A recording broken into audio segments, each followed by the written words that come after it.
Hey everybody, welcome back to the channel. This is a video about framing and why it is hard to grade.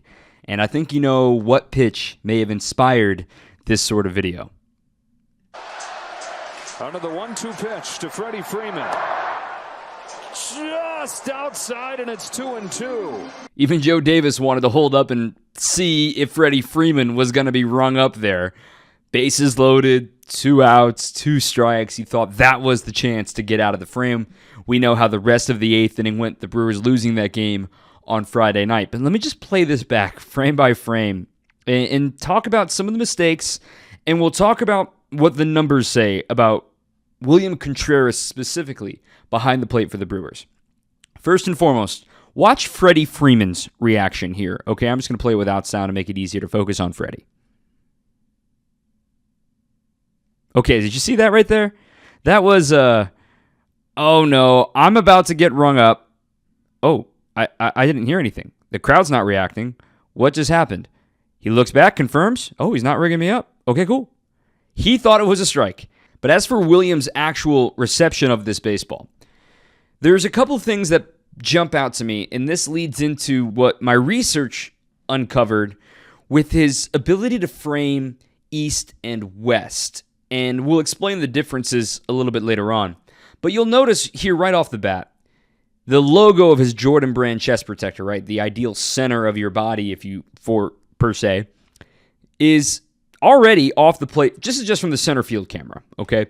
Already off the plate. So the center of his body is already off of the plate. The home plate umpire is able to set up normally a little more over here in what's called the slot. Whenever you have a left-handed hitter up, you line yourself up in the slot. Yes, I know that leaves the outside corner vulnerable, but umpires feel if they line up right down the middle, that in a way could leave both corners vulnerable. They are literally instructed, and I have no qualms about this. This is constant across the board.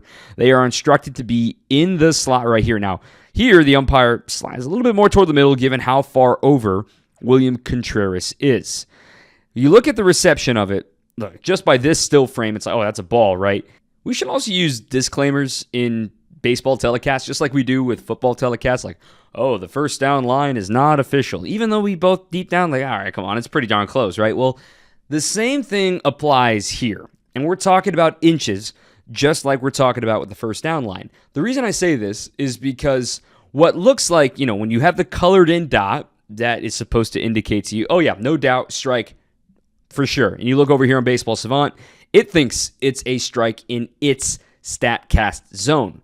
But you can see why this pitch, watching it again, coming from a low left slot here, across to a catcher that's already set up away, why it's really hard to call this a strike. So this all brings me into a framing conversation, specifically with William Contreras. When we begin this conversation, we go to Baseball Savant's leaderboards page, and we go to the catcher framing tool here. Here you will see the overall numbers, and I've changed a couple of things here. I've had the minimum pitches called to be 1,000, not just qualified catchers. That just shortens the pool a little bit more. And I've also toggled the league average row here, and I'll get to that a little bit later on here. Catching framing runs are measured by how many strikes you steal per se, and it's only measured in the shadow of the strike zone, meaning all of these zones that you see here at the top, these are called the shadow of the zone. It's essentially, this green definition zone says that the shadow zone is essentially the edges of the strike zone, roughly 1 ball inside and 1 ball outside of that hypothetical line. So remember that when we're talking about framing, that these are the pitches they are graded on, not on pitches that are down the middle that are called balls or pitches that are way outside that are called strikes. Now, those are anomalies. Those happen, but they are super, super rare. You can quantify each pitch as a run value, and I don't want to get deep into the definitions here. Tom Tango wrote about this. Again, read the green definition pages. They're super helpful for you. But the easy way to boil it down, every ball or strike is worth 0.125 of a run. Basically meaning if you get 10 strikes called in the shadow of the zone, that is worth a run saved. And on the flip side, if you get 10 balls called in the shadow of the zone, that is the equivalent to a run allowed, a run lost in that regard from the catcher perspective. It's not a perfect science. And the biggest thing to remember with catcher framing numbers, there is an independent variable here. That is the umpire. It is a subjective stat. There are ways that catchers are taught in order to try to, quote unquote, steal strikes. Coaches don't like to hear that. Umpires don't like to hear that, steal strikes. But it's the truth. They're trying to convince the umpire that maybe a pitch that's a ball is actually a strike. And vice versa, they want to make sure that pitches that might look like balls that are actually strikes stay called strikes. This is an imperfect science, but I think Baseball Savant does a pretty solid job of explaining it and why this is important for catchers and what we've seen from them over the years using StatCast to train catchers better. Remember in the days when we saw all the catchers go down to one knee for first time, and I remember the Twins being really one of the first teams to do this. Like, well, why would you do that? You're going to, hurt yourself blocking. You're not going to be able to get to all the baseballs you're supposed to block. Well, just like we talked about with saving and stealing strikes, saving runs, more valuable than blocking a ball in the dirt that you know is going to be a ball, right? And especially if there's nobody on base. When there's runners on base, it gets a little bit hairier and things like that. But when we look at the actual numbers here, Jose Trevino leads all of baseball in catcher framing runs. When we see Jose, it makes sense. He has a good pitching staff. He's been known as a defensive catcher. He won a Gold Glove in the minor leagues as a catcher. I believe he won a Platinum Glove, or he was a finalist for a Platinum Glove a couple of seasons ago. He is an elite receiver. We have to scroll down to see William. William is 32nd out of 40 catchers who have caught at least 1,000 pitches at -3 catcher framing runs saved. In this case, lost. When you see all these colorful dots over here to the side, this is going to bring me into my big comparison here with William and with Trevino. Big thing to remember with the shadow of the zone. Some teams have different emphases on what they want their catcher to focus on. For instance, William Contreras has been told, focus on stealing strikes below the zone, the shadow of the zone at the bottom, aka zone 18. And all of this is sortable. So remember this number. 50% essentially is league average for called strike rate on pitches in the shadow of the zone. Essentially a coin flip in this specific zone. When we arrange it by who does it better than others, Freddie Fermin is off to a great start with 1,200 pitches caught total. That's not just in this zone, but he has a 69% called strike rate on pitches in this zone. So 19 points above league average. That's really darn good. When we scroll down, we can see William. He's respectable, above league average, almost 3 points above league average at 53%. Look who's tied with him. Jose Trevino, also at 53%. Wait a minute. I thought Jose Trevino was the number one catcher in baseball by framing. Why are they similar in this particular zone? This is going to lead me to another spot. This is where the difference really comes in Trevino's technique and with Contreras' technique. And this is part of the assignment too. It's going east-west. And specifically, let's start with the glove side pitch. Okay, the pitch to a righty would be on the inside corner. This is zone 14 in the shadow of the zone. League average is 58%. You see Trevino shoot up the leaderboard here. He's at 63%. So 5 points above league average on stealing strikes on the inside corner to a right-handed hitter. Well, William isn't that far off, really. He's at 58%, which is percentage points better than league average. A league average catcher is pretty darn good. That's fine. If you're a zero into catching framing runs, that's not a bad thing.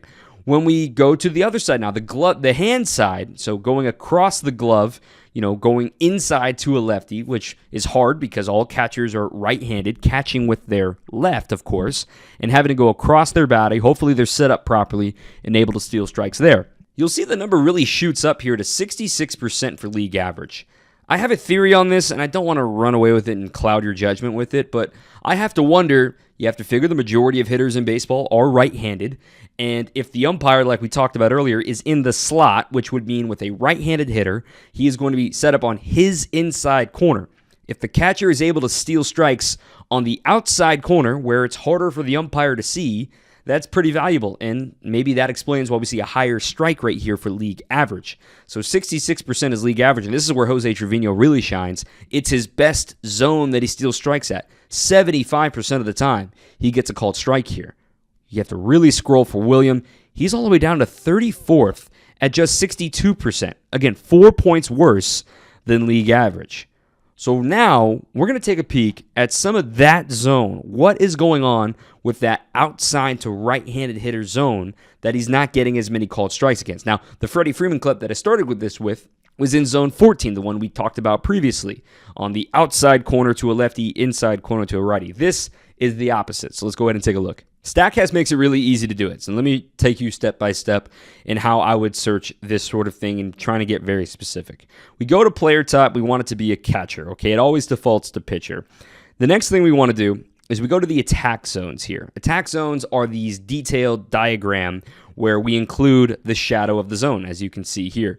In this instance, we're talking about zone 16, right? The pitch away to a right-handed hitter. So we only want pitches in zone 16. And a reminder, part of these pitches are in the strike zone. Some of these pitches are out of the strike zone. This is where you can try to get as many strikes as you can. Just to make it a little bit easier, I'll go ahead and change the team to Brewers. We know it's only going to be William Contreras, Gary Sanchez, and Eric Haas.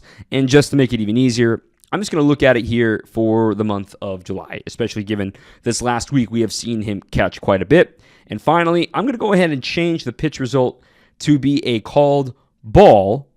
But one last thing to do. In game day zones, this is just going to tell me yes or no, a binary answer. Was this pitch in the StatCast strike zone? Now, obviously, that includes all of the zones, but thanks to this toggle, it's only going to be looking at pitches in zone 16. So when I go ahead and search this for the all Brewer catchers in July, zone 16, William Contreras has only had one ball missed in the month of July, outside corner to a righty. That was actually a strike, but was called a ball. And thanks to StatCast, we can watch it. Guys out when he gets ahead of him. So let's break that one down. William is set up, outer third, not a big deal. And the mechanics of this, he tried to beat the baseball to the spot. He was expecting this pitch to stay on its plane, maybe not have as much arm side as it actually ended up having. So he's trying to really get out there in front of it and steal it. But when we talk about this, that's not bad mechanics, honestly. And it's a borderline pitch. It was called a ball. That's the only one in the month of July. Now with a little screen change here, I had to jump back in to record this. Now I got to flip it. So this chart is showing pitches that were in the shadow of that zone, that arm side zone, that were technically out of the strike zone, that were called strikes. We're going to watch a few of these. Then I'm going to flip it one more time. Pitches that were actually strikes that were called balls. So now let's just let some of the tape do the talking here. As the vertical drop, 41 compared to 27 inches. Garcia now, he walked against Koenig and takes a strike. Cutter on the outside corner. Race / hot dog race in Milwaukee. Bryce Wilson continues on here in the. I know everybody was on the. So now in order for me to flip it, I'm going to clear the pitches that were out of the zone. I'm going to go back to pitches in zone. I will change this to called a ball. We're still looking at that same zone 16, the arm side edge. This is only for the month of June, so we only missed 2 pitches in the month of June. Let's go ahead and watch them. Agreed. 1-2 on Jackson Merrill. And going across his body, that's tough to get the call on. That wasn't a bad pitch. Surprised he didn't get the call there. So now one more zone to look at here. I'm just looking at the month of June. I don't want to get lost in the whole season because there's going to be a lot of dots that form on this page. Let's go ahead and change things. Let's clear this one more time. Let's get called strikes. Starting over again.